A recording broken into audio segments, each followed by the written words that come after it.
오늘은 월요일 건물 투자에 대해서 공부하는 시간입니다. 그래서 오늘은 무엇을 배울 거냐면요. 일단 기본적으로 저희 이제 건물 투자에 대한 부분들을 이제 시작하는 단계이기 때문에 이 기본적인 개념 정리가 굉장히 중요하다고 좀 생각이 들거든요. 그래서 자, 여러분, 건물 투자를 하게 된다 그러면 무엇부터 공부를 해야 될까요?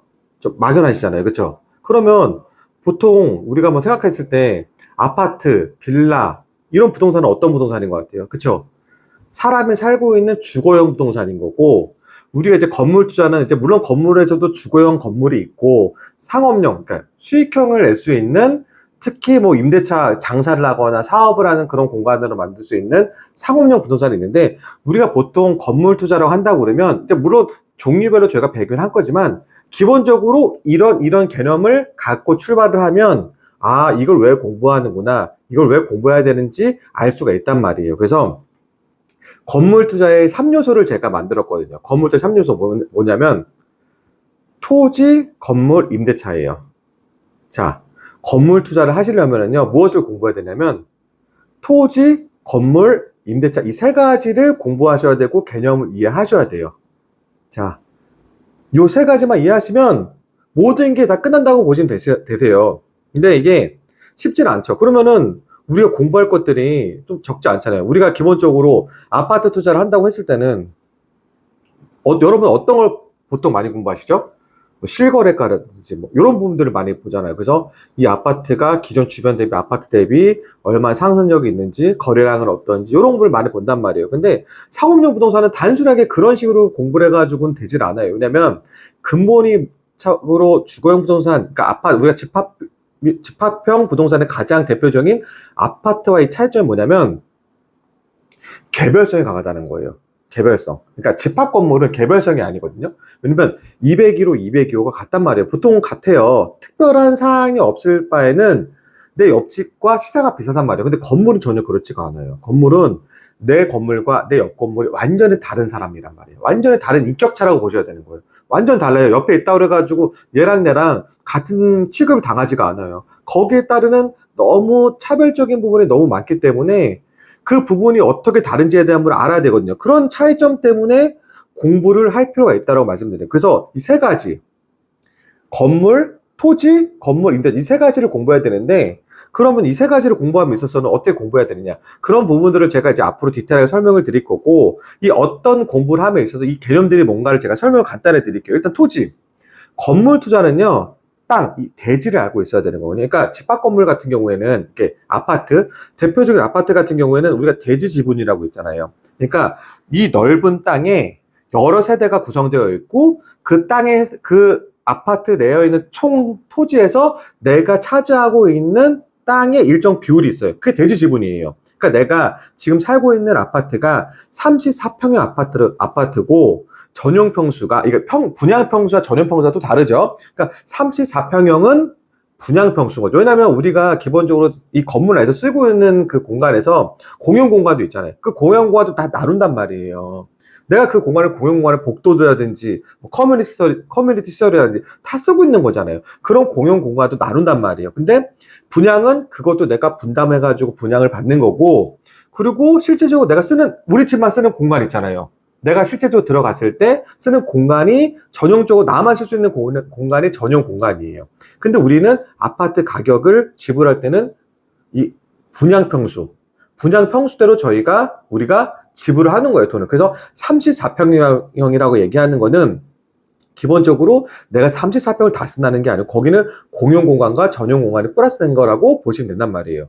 그러면 대지 지분은 뭐냐? 제가 말씀드렸잖아요. 조그만 땅에, 어떤 일정 부분의 땅에 아파트는 위로 길게 올라가 있잖아요. 내가 그 땅을 나누는 거잖아요. 예를 들면. 그러다 보니까 내가 쓸 수 있는 땅이, 내가 갖고 있는, 소유하고 있는 땅은 일부라는 거예요. 그게 대지 지분이에요. 근데 건물 투자는 뭐냐면 내가 만약에 50평 땅이라는 거를 땅을 같이 사는 거예요. 50평 땅을 사고 그 위에 건축물에 올라가 있는 거고, 그 안에 임대차가 들어가 있는 거예요. 거기도 장사를 하는 거잖아요, 임차인들이. 요런 세 가지 구조를 이해해야 된단 말이에요. 그래서 이 세 가지를 공부하려면 솔직히 단순하게 공부할 것들이 아니고 공부할 것들이 많단 말이에요. 일단 토지부터 공부하려고 하면 이 토지가 갖고 있는 속성을 다 알아야 되겠죠. 왜냐하면 그 땅이 갖고 있는 속성에 대해 맞춰가지고 할 수 있는 영역이 다르거든요. 그리고 이 땅이 어떤 땅은 건물만 지을 수 있는 땅이 있고요. 어떤 땅에는 농사를 지어야 될 땅이 있고, 어떤 땅은 숲, 나무 있죠. 나무가 되는 땅도 있고, 어떤 땅은 공장을 지어야 되는 땅이 있단 말이에요. 그 땅이 갖고 있는 속성들이 다 다르단 말이에요. 그러면 우리가 어떻게 했어요? 단순하게 이 땅을 그냥 사는 게 아니고 그 땅의 속성을 알아야 되겠죠. 그래서 그런 부분들을 앞으로 공부를 할 거란 말이에요. 그래서 토지에 대한 공부를 해야 되는 게 맞는 거고, 두 번째는 건물이라는 게 있단 말이에요. 건물. 그리고 건물은 어떤 거냐면, 자, 땅에서 지을 수 있는 어떤 건물을 지어야 될지에 대한 규정들이 다 있단 말이에요. 법으로 다 정해져 있어요. 그러면 내가 짓고 싶은 건물을 내 마음대로 질 수 있을까요? 아닌 거죠. 그것도 법이 허용된 안에서 건물을 지어야 되는 거예요. 이게 제가 나중에 이것도 하나씩 하나씩 설명을 드리겠지만, 그 땅에서 지을 수 있는 건물들에 되게 한정적으로 법을 정해져 있다고 그랬잖아요. 그래서 내가 솔직히 공간을 한정된 땅에서 많이 지으면 좋을 것 같잖아요. 건물을 많이 지도 싶고 층을 높일 수도 있고 그럼 좋을 것 같잖아요. 근데 그렇지가 않단 말이에요. 그 땅이 갖고 있는 속성대로 내가 지어야 되는 거고, 그리고 중요한 거는 그 건물을 지을 때도 그 주변의 환경들이 있잖아요. 그 환경에 접촉되는 법들이 또 있어요. 그래서 내 마음대로 짓는 게 아니란 말이에요.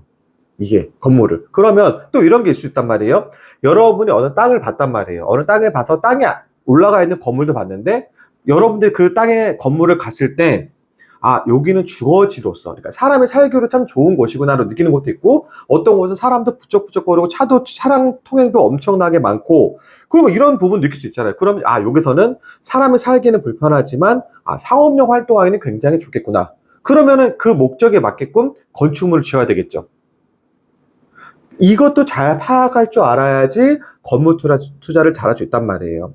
건물 투자가 기존에 있는 땅에 지어진 건축물을 사는 것도 있지만, 그 용도에 맞지 않는 건물을 다시 이거를 허물고 새 용도에 맞는 적합한 건물로 짓는 것들을 이제 우리가 디벨롭한다라고 그래요. 발전을 시킨다는 거예요. 이거를 디벨롭한다고 하는데, 그것도 내가 잘 알아야 될 거 아니에요.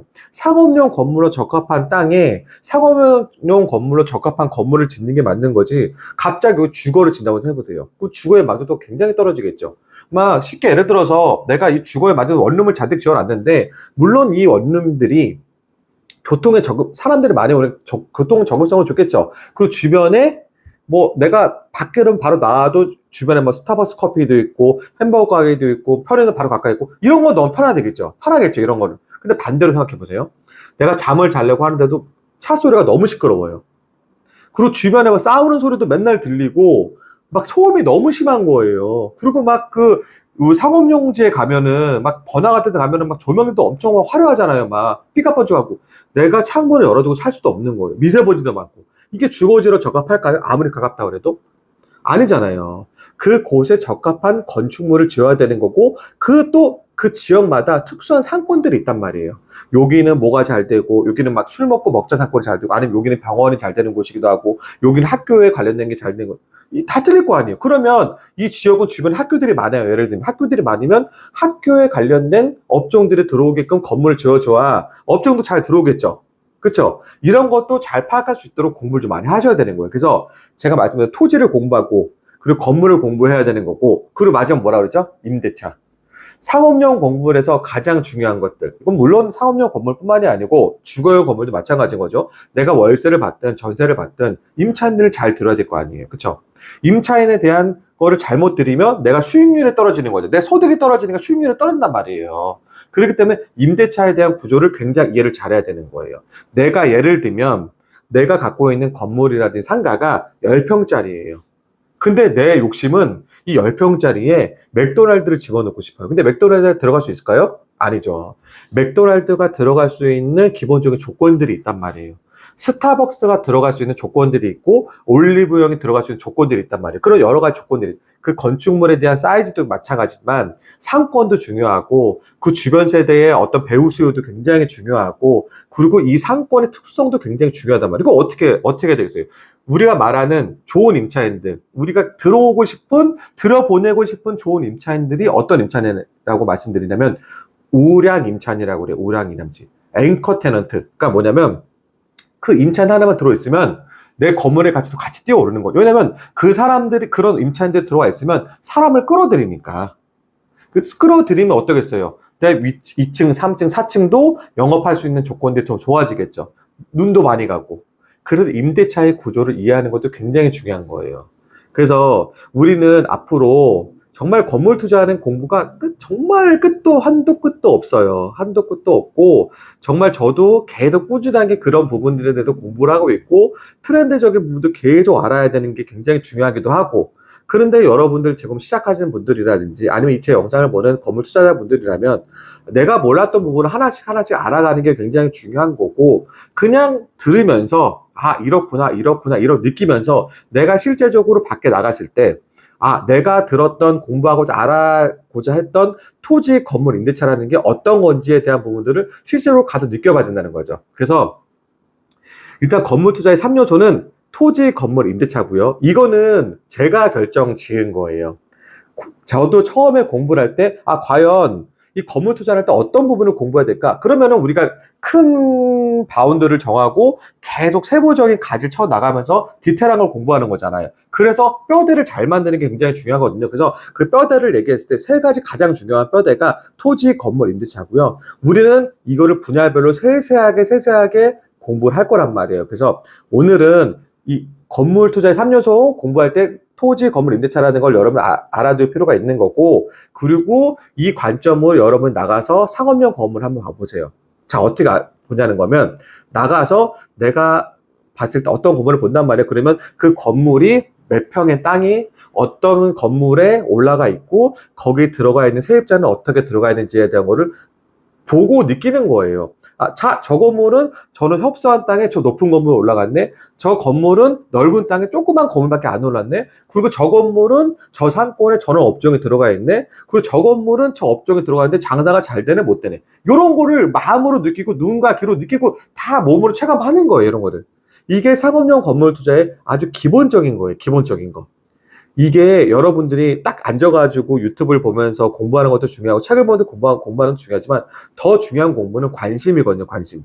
그 관심이 부동산은요, 내가 살고 있는 곳부터 시작해가지고 발만 한 발짝만 나가도 모든 게 부동산이잖아요. 모든 게 공부거리란 말이에요. 그래서 오늘서부터 여러분, 건물 투자를 잘하고 싶고 지속성을 갖고 싶은 여러분이라면 이제는 모든 건물들이 다 공부의 대상이고 관심의 대상이라고 인식하는 게 굉장히 중요하고 첫 단계라고 보시면 돼요. 그래서 다음부터 또 다음 투자, 공부에 대해서 투자를 위해서 공부할 건지에 대해서는 하나씩 부담 없이 듣고 즐기고 또 내가 거기 궁금한 것들은 공부할 수 있게끔 그런 관심을 가지는 게 첫 단계다. 이렇게 이제 말씀을 드리면서 마무리를 짓겠습니다. 자, 오늘 세 가지 배웠죠? 세 가지, 가장 기본적인 요 세 가지, 요거를 이해하는 게 굉장히 중요합니다. 자, 이렇게 마무리 짓겠습니다.